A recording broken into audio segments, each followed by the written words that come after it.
পরাজয় শক্তির যদি উত্থান হয়, কেউ কিন্তু স্থির থাকতে পারবেন না, কেউ কিন্তু নিরাপদ থাকতে পারবেন না।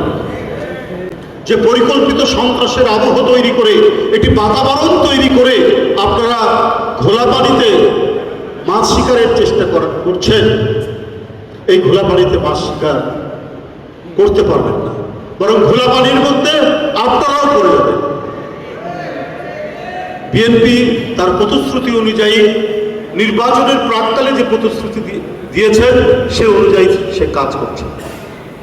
ফার্মার্স কার্ড বলেছিল, কৃষক কার্ড বলেছিলেন, ফ্যামিলি কার্ড, এবং প্রতিশ্রুতি আবারও দিয়েছেন যে হেলথ কার্ড করা হবে। এগুলো নিয়ে কাজ শুরু হয়ে গেছে। ইতিমধ্যে বিভিন্ন জেলায় বিভিন্ন এলাকাতে ফ্যামিলি কার্ড বিতরণ চলছে, কৃষক কার্ড বিতরণ চলছে। প্রতিশ্রুতি দেওয়া হয়েছিল যে বিস্তৃত আমাদের খাল, বিল, হাজা, মজা, নদী, খালে এটা খনন করা হবে, খাল খননের কর্মসূচি। ইতিমধ্যে সেটা শুরু হয়েছে।